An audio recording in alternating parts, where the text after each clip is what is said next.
What's up, Marvel fans? I'm Steven from the Hills Maniacs, and as we get ready for, Avengers Doomsday that's coming out later this year as of this recording, it's coming out in December of 2026, I decided to take a look back at some things from the previous two phases 4 and 5 of the MCU, everything after, like, Avengers Endgame and stuff, because I've talked enough about the first three phases and leading into Endgame and all that kind of stuff over the years. So I wanted to look back at the most recent stuff that's kind of been, I guess, tying in or building to Avengers Doomsday, and kind of just give my thoughts on some of it, rank some things, whether they were good or bad, that sort of stuff. And I'm going to be doing a series of videos about these different topics throughout the year as we lead into Avengers Doomsday and as I get ready for Doomsday and everything else. So expect a lot of, Marvel content from us over the next 12 months or whatever, up until Avengers Doomsday. So today's video, I'm going to be talking about the 5 best movies from phases 4 and 5.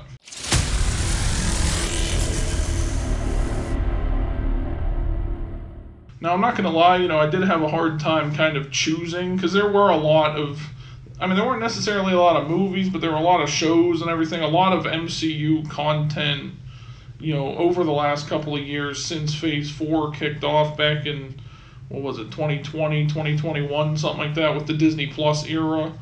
So there's a lot of things to choose from, and when I was trying to narrow down my list of, like, what I felt were the 5 best movies from the MCU, there were a couple that sort of got left off the list, and I'll kind of talk about those as well. Those were some honorable mentions that I'll mention at the end of the video.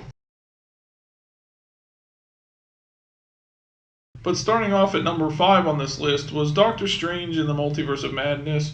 What I liked about this movie was how they sort of made it almost like a horror film, because Wanda Maximoff, or the Scarlet Witch at this point, was really made to feel like a sort of horror movie villain, like a Michael Myers or a Jason Voorhees and that kind of thing, where she can, like, pop up in places. She was phasing through, like, mirrors and shards of glass and stuff, and I think the water even at one point, she was taking over people's minds and all that kind of stuff. It was the first real look at, like, what Marvel could do if they tried to do, like, a horror sort of film. And since it was Sam Raimi, who made, like, the Evil Dead franchise and all that kind of stuff, I thought it worked out, really well. And it felt a lot different from other MCU films because of that, and that's why it kind of stands out. There were some really cool moments, like with the whole concept of the dream walking and all that kind of stuff, where they're going through the multiverse and finding their multiversal selves. Strange at one point even does that as well, like takes over the corpse of another Doctor Strange that ended up in their universe and uses that to fight Wanda. I like the way that they incorporated all of that and introduced us to these new concepts like dream walking and the fact that your dreams show your multiversal self and, like, what a multiversal variant of you is doing currently. That kind of introduces something unique to the MCU that we've never seen before. And now going forward, anytime a character's, like, sleeping or whatever, or they say that they're having a dream, we know that they were seeing their multiversal self doing something else. And that may play a factor in, like, Avengers Doomsday and everything else. And that's kind of where, it was introduced in this movie, so it's kind of a nice little tie-in if they use that somehow in Avengers Doomsday. It was all really cool, in my opinion. Not just kind of, like, scary in terms of what Wanda could do and how it kind of felt like a horror film. I thought the coolest moment from this movie was when Strange kind of used the souls of the dead to create a giant cape for himself on the corpse that he was taking over, using his dream walking and everything, because he was in the different universe. I liked that, and how he was able to use that corpse to not only fly to Wanda, but, like, to fight her a little bit and to talk to her and everything else. Like, if I were to do a list of, like, some of the coolest moments from the MCU, I would say that that's definitely up there as one of the coolest things that they've ever done. All in all, I just thought the movie was really good. And now, maybe the concept of, like, the multiversal travel and stuff can get confusing sometimes, but knowing what we know now, after, like, the Loki series and everything with Kang and all that kind of stuff, and how the multiverse works, if you really go back and watch this movie again, it kind of makes a little bit more sense. Technically, Spider-Man No Way Home was the first to have, like, multiversal variants and stuff, but this one really kind of showed us a look into what the multiverse is going to look like going forward. Next up at number 4 is Deadpool and Wolverine. This movie was just, not only was it a fun, fan service moment to the Fox X-Men franchise and all that kind of stuff, it was also just, it was funny throughout the whole thing. It was like that buddy cop kind of scenario with Deadpool teaming up with a variant of Wolverine. And it was, the first time we're seeing Deadpool officially in the MCU. So I like how they sort of connected him to the MCU by having like the TVA show up in the movie and like basically dragging him into the MCU almost, or he got sent to the Void in the MCU. It's the first time we're really seeing the Void as I guess like a battleground kind of thing, or like something you'd see out of like a Mad Max movie kind of, where they're kind of stranded in like a desert area and everything. That's kind of the first time that we're seeing what the Void can actually look like, not just as like a place with some trash in it and that kind of stuff like we saw in Loki. I mean, we did see kind of the grand scale of how big it actually is, because it is just this area at the end of time basically where everything that's pruned out of existence goes. But this is the first time we really got to see it as a sort of like battle arena kind of thing almost, and that's what we're going to be seeing probably in Secret Wars coming up. But I also like the way that they not only made it a comedy, but they also had some like really serious moments, like with Wolverine questioning whether or not he deserves to even live, because in his universe he was the reason that the X-Men died. He's still feeling guilty about all of that. It's definitely a side of Wolverine we've never seen. It was kind of a side of Deadpool we've never seen. I just love the banter between the two of them. Like, this is the first time we're really actually seeing what a Deadpool and Wolverine together on screen is meant to look like, after that whole thing with X-Men Origins Wolverine. And even Cassandra Nova was like almost a perfect villain for this, because she has ties to Professor Xavier and everything, which kind of tugs at the heartstrings a little bit of Wolverine. Like, he almost doesn't want to kill her because she's the sister of Charles Xavier. So it basically just brought this kind of like almost fun to the MCU that we haven't really seen in a while. And it's proof that, these movies can be funny and childish and still feel like the MCU. Next up at number 3 is Black Panther: Wakanda Forever. This movie, it was just emotional, not just from like a fan standpoint or like from us getting to watch it and everything, knowing what happened with Chadwick Boseman. But they also just kind of tied that into the movie itself. Like, they had T'Challa pass away in the movie as well, so that they could have a funeral for him. So that they didn't really have to recast T'Challa. They just said that T'Challa's dead in the MCU. I like the way that they did that. I wish they maybe could have just recast him so they could keep that character going. But the way that they did it, I feel like was a nice tribute to Chadwick Boseman. And then, of course, they also have the double gut punch, really, of Queen Ramonda also being killed in this movie. So then you kind of have to see Shuri's journey throughout this movie of her grappling with the fact that the people she cares about the most, T'Challa just died and her mother just died in this movie. Her father died back in Captain America Civil War. So she's kind of like lost everybody that she cares about. And I like the way that they sort of made that emotional story, and it actually like means something as well. And they still managed to make it a Black Panther movie, like still make it a superhero movie with all of that emotion tied into it, because it also kind of plays a role in like Shuri's decision making throughout the movie as well.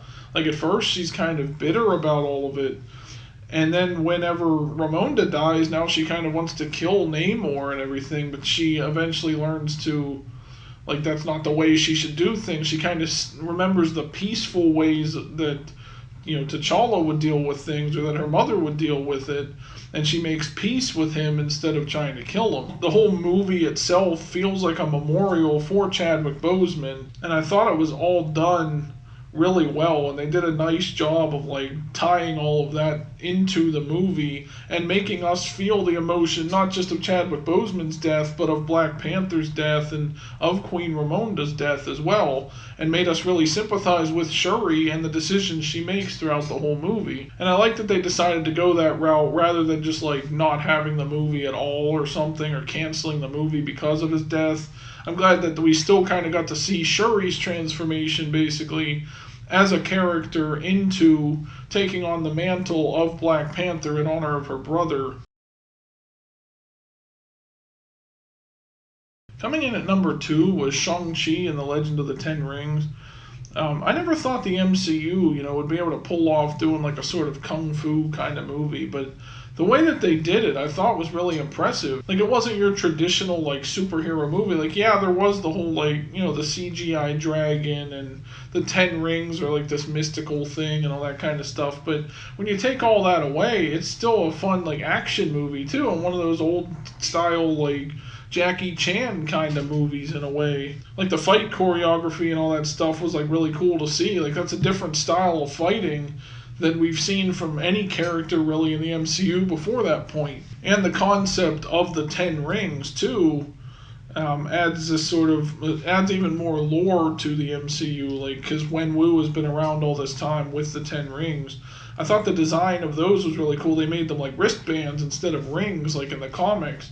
That's kind of something different that they can do, because they like float around and stuff and can be used as weapons that are flung at people instead of what they are in the comics, where I guess they're kind of meant to be like the Infinity Stones, I guess. Like, they're worn on his fingers, and I'm guessing he can punch through things and that kind of stuff. And also just like the music choice and that kind of stuff. Like, sometimes when we were seeing like Wenwu fighting with his future wife at the beginning of the movie, they kind of had it was almost like a slow dance kind of thing while they were fighting each other. That was all just done really well and made the movie just come alive, I feel like. And like I said, if you ignore all the CGI stuff, like with the dragons and everything, like even that was still cool to see that other world that they go to. But I think what really stands out the most in this movie is that fighting style, and the fight sequences and all that kind of stuff is what makes it really cool. And then at number 1 for me was Guardians of the Galaxy Volume 3. This one's kind of similar to what I said about, Wakanda Forever, where it's an emotional movie in a way. Like, we see Rocket's past life through flashbacks and everything, because of what happens in this movie, where Rocket is basically almost killed, and they're trying to get him to the High Evolutionary who created him in order to fix him. But we find out, obviously, as you guys know, that he was a bad person. But the storytelling that James Gunn pulls off in this movie, I think, makes this the best of the 3 movies, in my opinion. Because it makes us feel something. The other movies were just kind of like fun space adventures almost, where we could still kind of connect with these ragtag group of heroes that are forced to come together and everything. But this one is probably the most emotional one, because not only is Rocket, like, we think Rocket might die if they don't get him to the High Evolutionary in time, but also seeing the backstory for this character that we know to be broken, like, after all these years of getting to see him on screen and everything, and the way that they portrayed all of that and everything, I thought it was really emotional, and they did it really well. I feel like that's what they were going for, this sort of heartbreaking kind of movie, like seeing the animals that the High Evolutionary tortured back in the day when he was trying to create the perfect species. But seeing all that and seeing, Rocket connecting with a couple of the different animals from that time, I thought really added a level to the character of Rocket Raccoon that we've never seen before. Like, this movie was clearly meant to be Rocket's story, and even though he was like unconscious for most of it, and the Guardians were fighting to get him there so that they could get the help that they need for him, and they still managed to make it about Rocket. It was all put together really well into this incredible story that you wouldn't expect from like a fun space kind of adventure and these kind of characters and stuff. Like, we got to see the same kind of thing in the second Guardians movie with, like Peter Quill's checkered past and that kind of stuff, where he didn't know his family, and then he's starting to grow into a new family that he's found in the Guardians and all that. And I think when Marvel does stuff like this, where they can get sort of make it an emotional story, I feel like that's where their best work really shines through. And this was a really good example of that.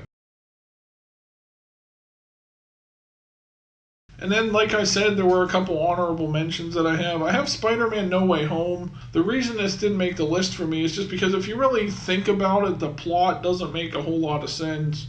Like, why does Peter causing Strange's spell to change caused the multiverse to kind of open and people that know Peter Parker as Spider-Man to come through. It kind of doesn't really make sense when you think about it logically. But if you don't put logic to it, it is like a fun nostalgia type movie where they're combining all three of the Spider-Mans together for like a fun sort of thrill ride of a Spider-Man adventure. And it was cool to see all three of the, Spider-Man that we've known all these years, the live action Spider-Man actors, all coming together to play their roles together on the screen for the first time. And even getting to see some of the classic villains like Doc Ock and Green Goblin and all that come back onto the big screen again. It was really cool in that regard, but I think just the plot being kind of not really making any sense is what kept it off the list, I think, for me. But it would definitely be like number 6 if I was to do like a top 10 or something. It would probably be like right there at number 6 for me. And my other honorable mention was the Black Widow movie. I think the reason I didn't quite put this one on this list either, even though it was released after Avengers Endgame, it's technically set, before Infinity War and stuff.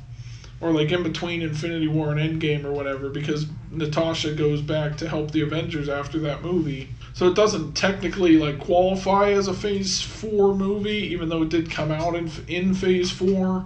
But when it's set is actually earlier. I think that's the only reason I didn't put it on this list.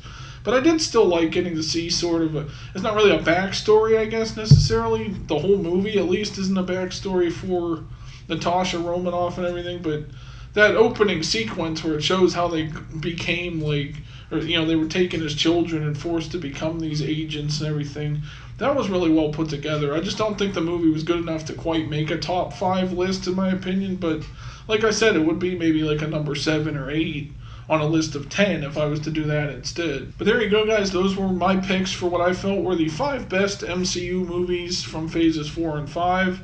Let me know what you guys think down in the comments section.